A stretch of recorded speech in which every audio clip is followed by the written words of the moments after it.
Hosea 6 ayat yang ketiga. Marilah kita mengenal dan berusaha sungguh-sungguh mengenal Tuhan.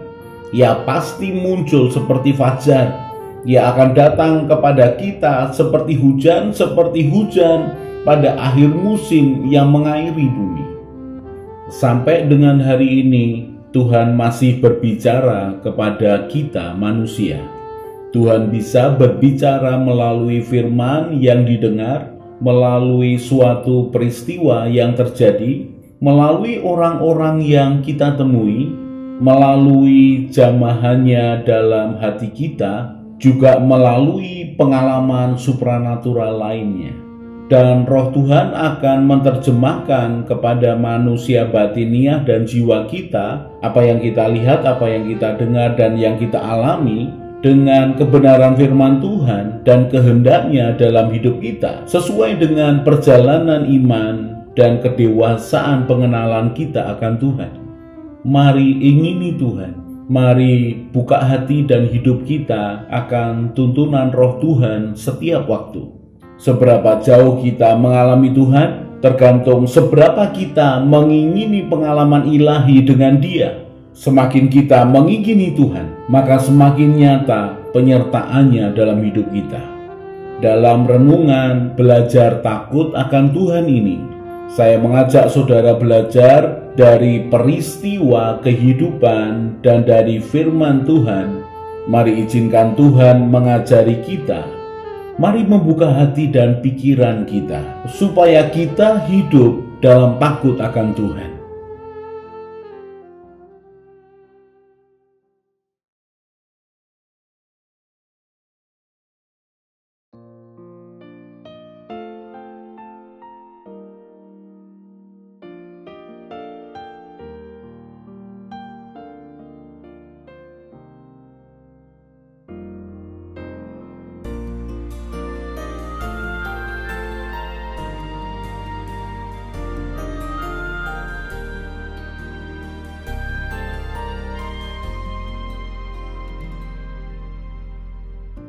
Segala perkaraku ku serahkan padamu,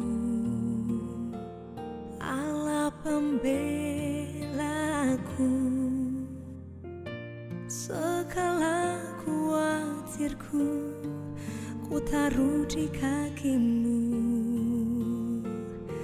Allah pemeliharaku. Bila kau yang membuka pintu, tak ada satupun dapat menutupnya. Bila kau yang mengangkat aku, tiada yang dapat merendahkanku.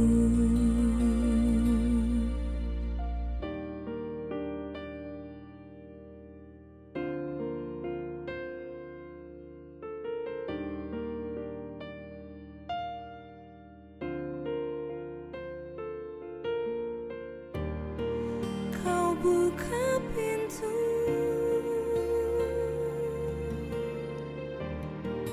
kau buat jalan,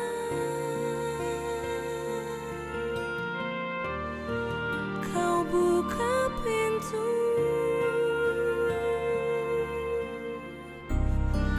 kau buat jalan, kau buka pintu.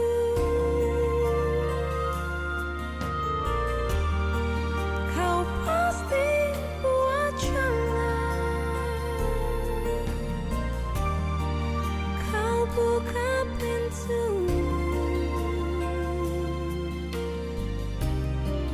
kau buka jalan.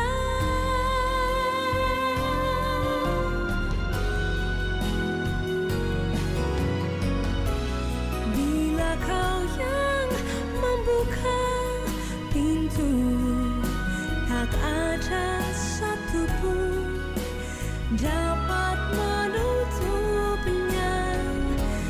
Bila kau yang angkat aku,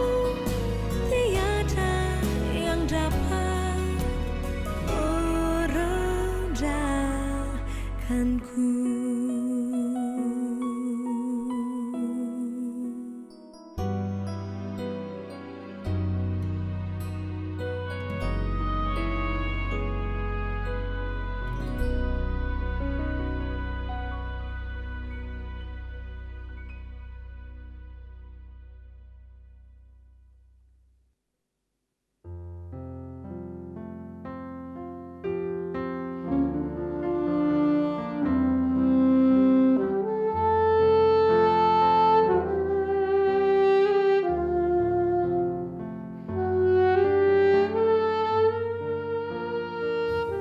Latar belakang belajar takut akan Tuhan nomor 412. Latihan supaya terampil, latihan supaya kuat. Pengalaman ini saya dapatkan ketika saya melayani suatu gereja yang letaknya di tengah-tengah sekolah militer. Dan hari itu saya bertemu dengan dua orang yang memiliki latar belakang keluarga militer, yang terbiasa dengan kekerasan demi kekerasan disiplin yang tidak biasa buat saya sebagai orang sipil, dan menarik untuk mendengarkan akan pendapat mereka. Belajar takut akan Tuhan nomor 412. Latihan supaya terampil, latihan supaya kuat. Pelayanan keluar kota. Saya menempuh jalan darat 2 jam, akhirnya sampai ke gereja tempat saya melayani. Ternyata saya datang agak awal, banyak jemaat yang belum datang. Saya duduk di luar gedung gereja.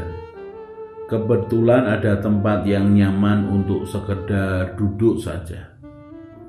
Saya kemudian membuka catatan khotbah saya dan lumayan lama saya menikmati suasana sendirian. Lalu kemudian ada 1-2 orang bergabung memperkenalkan diri. Saya tutup akan tab saya, kemudian saya mendengarkan cerita mereka. Ternyata mereka adalah jemaat yang mau ikut ibadah sore itu. Mereka saling cerita kejadian di asrama tempat mereka tinggal. Dan mereka berdua bercerita tentang acara Natal yang diikuti oleh para taruna. Ada cerita haru dan sedikit ngeri buat saya karena cerita disiplin militer yang diterapkan kepada taruna karena kesalahan kecil, karena ikut ibadah yang bukan bagiannya. Buat saya orang sipil kesalahannya biasa saja, sepele dan bisa dimengerti. Tetapi ternyata sangat berbeda kalau itu terjadi di dunia sekolah militer. Di dunia militer, ketaatan kepada hukum, aturan, dan atasan adalah mutlak. Hukuman menanti kalau melakukan pelanggaran. Kami lalu mengobrol ringan tentang perbedaan kehidupan masyarakat sipil dan masyarakat militer. Ada 1-2 kisah yang mereka ceritakan. Seru buat mereka, tetapi ngeri buat saya. Yang satu mengisahkan tentang pendidikan awal kemiliteran yang dialami anaknya. Sebagai seorang ibu, dia tidak tega dengan ketegasan dan pendisiplinan yang dilakukan para pendidik militer. Walaupun ayahnya juga militer, suaminya juga orang militer. Ketika yang mengalami anaknya sendiri, hati seorang ibu jauh lebih dominan berbelas kasihan. Waktu itu anaknya memang ingin masuk pendidikan militer, dia berjuang dari doa pribadinya, doa keliling sampai minta didoakan, dilakukan sebagai usaha rohani. Untuk usaha intelektual juga dilakukan di samping usaha pelatihan fisiknya. Ketika sudah diterima di sekolah militer, semua siswa didik masuk masa candra di muka. Istilah yang cukup asing buat saya sebagai orang sipil. Istilah candra di muka dipakai sebagai masa transisi dari dunia sipil memasuki dunia militer. Pelatihannya keras, penuh disiplin, diajari penundukan diri total, diajari otoritas mutlak, dan dibangun mentalnya. Sebagai anggota masyarakat militer harus lebih kuat, lebih tegas, lebih taat kepada aturan dan kepada atasan, lebih kuat mentalnya menghadapi apapun. Wah, saya mendengar cerita mereka satu demi satu, saya menjadi ngeri. Bangun subuh, harus langsung siap, harus semangat, harus sungguh-sungguh, terus lakukan kegiatan demi kegiatan dengan baik, tidak boleh mengeluh, tidak boleh banyak alasan. Saya dengar latihannya berat lagi, pokoknya harus nurut, dan harus nurut. Sementara ibu ini seru bercerita, bapak yang menemani saya yang lain terlihat biasa saja. Kontras dengan respon saya yang ngeri dan kasihan bercampur jadi satu.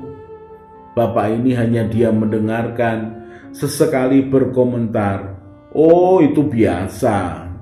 Ya harusnya seperti itu. Oh, itu lebih ringan dibandingkan saya dulu." Wah, kontras dengan respon saya yang ngeri mendengarnya.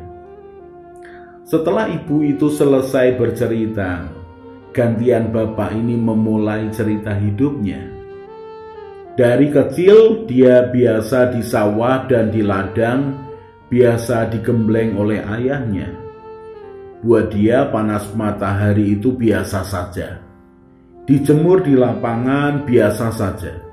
Juga ketika memasuki masa candra di muka, dia ceritakan kisahnya yang lebih seru. Satu demi satu disiplin dijalaninya dengan tekad. Berkali-kali dia sisipkan semangat. Ya harus seperti itu. Ya harus dilatih supaya kuat. Kalimat itu beberapa kali dia sampaikan di depan saya. Dia menerangkan panjang lebar latihan fisik yang dilakukan, termasuk latihan fisik berupa pukulan dan tamparan yang diterimanya sebagai hukuman. Walau wajahnya benjol dan berdarah, ya harus diterima. Bapak ini cerita dengan suara datar tanpa emosi. Ya memang harus dijalani semua supaya kuat. Kalau tidak kuat, ya jangan masuk dunia militer. Harus tahan terima pukulan dan tendangan. Harus menguatkan diri ketika menerima siksaan mental. Harus menjawab dengan keras dan tegas. Tidak ada dialog lain kecuali kata siap, siap. Harus belajar menerima perintah atasan dan melakukannya tanpa bertanya. Apalagi kalau salah, ya harus terima hukuman. Tidak boleh menangis dan meratap. Harus siap dan kuat. Pembicaraan kami mengalir dan seru jadinya. Dua orang yang hidup di lingkungan militer ini bertemu dengan satu orang sipil yang dunianya berbeda. Pembicaraan kami terhenti karena waktu ibadah segera dimulai. Keesokan harinya, waktu saya saat teduh dengan Tuhan, kalimat Bapak yang bercerita kemarin masih terngiang dalam hati saya. Harus siap dilatih supaya kuat, harus dilatih supaya kuat. Ada kesadaran baru masuk lebih dalam di hati saya. Sebenarnya bukan kalimat yang baru, tetapi kalau Tuhan mau mengajari saya, maka ada sisi kedalaman yang berbeda yang menggores di hati saya. Ada yang lebih memberi pengertian dalam hati. Saya diingatkan gambaran seorang pelayan Tuhan yang disampaikan Rasul Paulus, yang diumpamakan dengan seorang atlet lari maraton. Setiap hari dan di setiap kesempatan berlatih dan berlatih. Makin bertambahnya masa pelatihan yang dilakukan, semakin kuat fisik dan mentalnya. Kalau kemudian dia mengendorkan latihannya, maka turun pula kekuatannya. Bahkan kalau waktu istirahatnya terlalu lama, maka ketika dia memulai kembali latihannya, dia seperti memulai dari awal lagi sebelum dia beristirahat. Kalau mau kuat, ya harus terus mau berlatih. Saya teringat lagi perkataan Bapak itu yang mengatakan, kalau mau kuat ya harus mau terus berlatih. Paulus juga menggambarkan hamba Tuhan seperti petinju. Aku harus menguasai tubuh seluruhnya, berlatih keras dan tidak sembarangan memukul. Seorang petinju bukan hanya dilatih supaya kuat fisik dan mentalnya, tetapi juga diajari dan dilatih dengan teknik pukulan demi pukulan, dari strike, uppercut, bertahan, menghindar dengan kaki yang lincah, harus terus dilatih supaya bisa bertahan dan menang di akhirnya. Tetapi ada satu hal penting yang harus dimiliki seorang petinju. Selain dilatih memukul, seorang petinju juga dilatih menerima pukulan. Dia harus tahan pukul. Tahan pukul artinya kuat menerima pukulan demi pukulan dan tetap berdiri kuat dan siap membalas untuk meraih kemenangan. Kalau seorang petinju hanya dilatih memukul dan bertahan, tidak dilatih menerima pukulan, maka dia akan menjadi petinju yang lemah. Kelihatannya bagus pukulannya, tetapi ketika menerima 2-3 pukulan telak langsung KO. Dia harus dilatih terus supaya kuat. Sejalan dengan latihan fisik, latihan mempelajari kelemahan dan kekuatan lawan juga diberikan. Tidak asal-asalan. Petinju juga harus cerdas menghadapi lawannya. Tahu kapan waktunya bertahan, tahu kapan waktunya menyerang, kapan menghindar, kapan memukul. Semuanya itu dipadukan menjadi keterampilan yang menghasilkan kekuatan untuk menang. Semuanya itu harus dilatih terus-menerus supaya semakin terampil, semakin kuat. Mendengar pembelajaran pagi itu, saya disadarkan kembali tentang pentingnya pelatihan. Bukan hanya gambaran fisik dan keterampilan saja, tetapi pelatihan manusia rohani. Manusia rohani yang bertumbuh dilatih terus supaya semakin kuat. Kalau manusia rohaninya kuat, terampil dan cerdas, maka siap juga untuk melaksanakan perintah Tuhan dengan tuntas dan tepat. Saya bersyukur kepada Tuhan. Dia Tuhan yang mengingatkan dan menegaskan kembali tentang pentingnya pelatihan. Berlatih terus-menerus. Pelatihan semua bidang kehidupan. Dilatih supaya kuat. Dilatih supaya terampil dan cerdas. Kalau berhadapan dengan masalah dan kesulitan, anggap saja sedang dilatih oleh Tuhan. Dilatih supaya semakin terampil dan juga semakin hari semakin kuat menjalani kehidupan, melakukan kehendak Tuhan.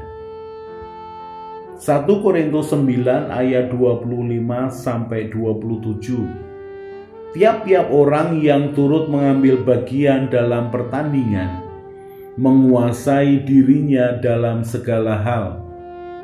Mereka berbuat demikian untuk memperoleh suatu mahkota yang fana. Tetapi kita untuk memperoleh suatu mahkota yang abadi. Sebab itu aku tidak berlari tanpa tujuan, dan aku bukan petinju yang sembarangan saja memukul. Tetapi aku melatih tubuhku dan menguasainya seluruhnya, supaya sesudah memberitakan Injil kepada orang lain, jangan aku sendiri ditolak.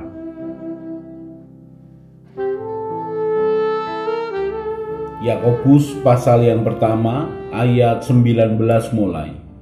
Hai saudara-saudara yang kukasihi, ingatlah hal ini. Setiap orang hendaklah cepat untuk mendengar, tetapi lambat untuk berkata-kata, dan juga lambat untuk marah. Sebab amarah manusia tidak mengerjakan kebenaran di hadapan Allah. Sebab itu buanglah segala sesuatu yang kotor dan kejahatan yang begitu banyak itu, dan terimalah dengan lemah lembut firman yang tertanam di dalam hatimu, yang berkuasa menyelamatkan jiwamu. Tetapi hendaklah kamu menjadi pelaku firman, dan bukan hanya pendengar saja. Sebab jika tidak demikian, kamu menipu diri sendiri. Sebab jika seorang hanya mendengar firman saja dan tidak melakukannya, ia adalah seumpama seorang yang sedang mengamat-amati mukanya yang sebenarnya di depan cermin. Baru saja ia memandang dirinya, ia sudah pergi, atau ia segera lupa bagaimana rupanya. Tetapi barang siapa meneliti hukum yang sempurna, yaitu hukum yang memerdekakan orang, dan ia bertekun di dalamnya. Jadi bukan hanya mendengar untuk melupakannya, tetapi sungguh-sungguh melakukannya, ia akan berbahagia oleh perbuatannya. Ketika kita mengadakan waktu untuk merenungkan firman Tuhan, maka bukan hanya roh dan jiwa kita yang disegarkan, tetapi perjumpaan dengan Tuhan secara tersembunyi itu akan membuat kita semakin mengenal kepribadian Tuhan. Semakin sering kita merenungkan firman Tuhan, maka kesadaran akan Tuhan dalam hidup kita akan semakin kuat, dan kita akan semakin menikmati pimpinan tuntunan Tuhan dalam hidup kita. Dia Tuhan semakin nyata, bahkan lebih nyata daripada segala sesuatu yang kita lihat dengan mata kita. Mari belajar takut akan Tuhan, maka kita akan semakin peka dengan suara dan pimpinannya. Mari mata kita tertuju kepada Tuhan Yesus dan hati kita melekat kepadanya. Maka pengajaran, tuntunan, dan penyertaannya akan semakin nyata dalam hidup kita. Saya Yosea Kristiono, Gembala Jemaat GKI Injil Keselamatan Semarang. Tetap setia, tetap semangat. God bless.